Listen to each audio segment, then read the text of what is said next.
Hello guys! Hello for sign Leo Aries Sagittarius. Welcome dito sa aking channel, Kapalaran 888. Welcome! Alamin natin kung anong messages, vibration, gabay energy para sa inyong lahat. Kumuha tayo dito ng 3 cards for sign Leo Aries Sagittarius. Ito yung weekend energy mo ha.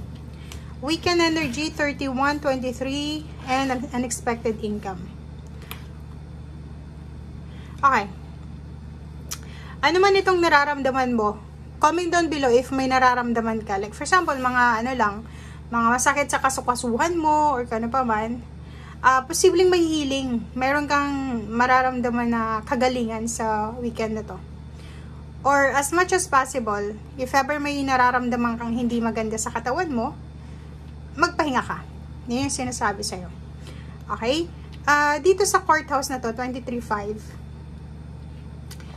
posibleng makatanggap ka ng isang importanteng announcement, or pwedeng confirmation, or pwedeng letters, information, clarification, or kano pa man. 27-9, unexpected income. Posible din na may darating sa yung pera sa weekend na to. It's either may nagpadala sa'yo, it's either may nagbigay sa'yo, nagregalo, or it's either na may nagpautang sa'yo, or kung may negosyo ka, marami yung benta mo sa week na to, or sa weekend na to.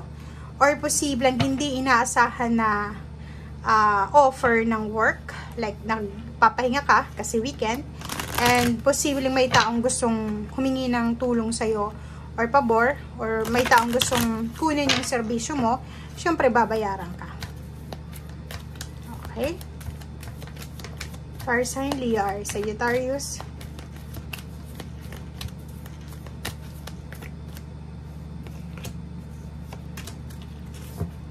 Okay.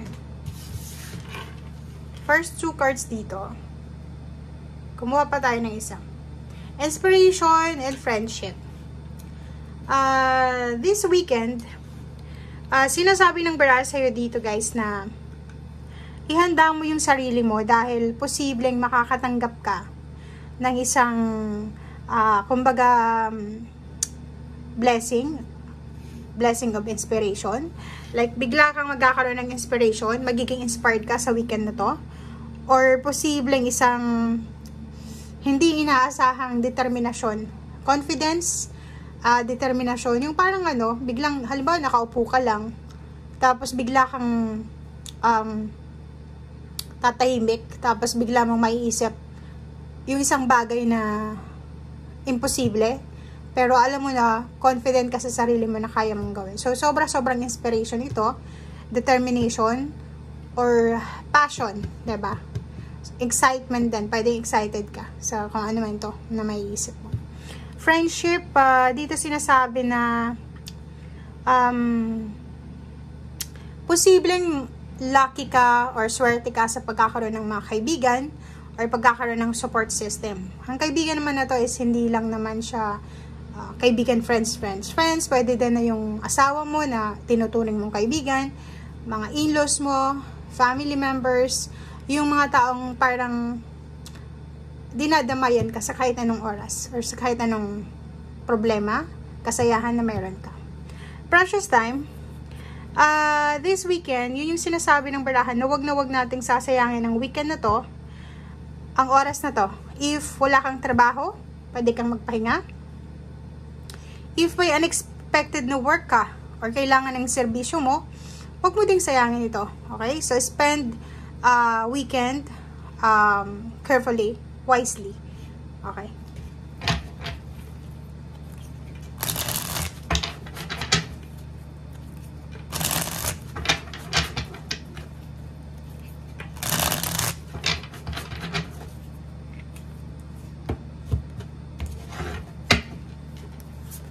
Okay, first card dito is 9 of Cups. Wow. So, kung makikita mo dito, isa sa mga emotional wishes and achievements na minamanifest mo, ang posibleng maramdaman mo. Yun na nga, diba dito, inspiration. Sobrang inspiration. Sobrang excited ka. Diba? Yung parang, ano pa lang siya, parang balita pa lang siya, excited ka na. Parang ganun. So, dito sa barahang to, it's emotional fulfillment siya. So, isang napakagandang balita ito para sa pamilya or including your family na magbibigay sa'yo ng sobrang saya. Oh, 'di ba? So, isa confirmation, the inspiration will wish fulfillment and achievement siya. So, kung ano man tong matagal mong trinabaho, minamanifest, nagsasacrifice ka dyan, binibigyan mo ng oras, sinakripisyo mo, or kano pa man ito, ang posibleng darating sa'yo. Hindi man siya dumating sa ngayong weekend na to, literal na ngayong weekend, pero parating na siya. So, sinasabi ng baraha, on the way na. Fire sign Leo, Aries, Sagittarius. Parang yung, alam mo yung dreams mo, ganun. On the way na, pataas ka na ng pulse, diba? Nasa hagdan ka na ng success. Konting-konti na lang. Oh, ganun din. This weekend, maging careful ka sa mga gastos mo, sa mga pera, expenses, or sa mga plano mo.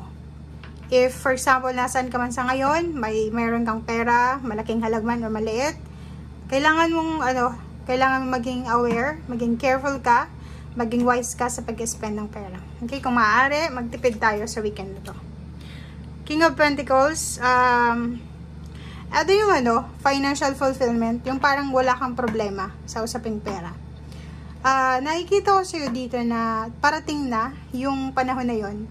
Yung panahon na parang feeling mo, ito na yung panahon na hindi na ako mamumroblema sa pera. Ito na yung panahon na anytime, kung gusto kong mag-shopping, magsha-shopping ako. Ito yung panahon na pwede na ako magkapag-ipon. So, nakikita mo yun. Parang, ito yung Page of Pentacles, napipredict mo siya. Diba? Napipredict mo siya na, o ramdam mo yun eh. Diba? So, through intuition or instinct, nararamdaman mo na malapit ka ng mag-celebrate, malapit ka na, for example, malapit ka ng makapag-retire, malapit ka ng umuwi ng Pilipinas, malapit na yung end of contract mo, malapit na yung pera, or ano pa man, or ito na siya, the Wheel of Fortune, malapit na yung pagbabago sa usaping financial sa buhay mo. So, if ever man na ang tagal mong naging scarce sa usaping pera, matagal kang unemployed, matagal kang walang pera, sinasabi ng baraha sa'yo dito na huwag kang mag-alala kasi parating na. Parating na yung pagbabago.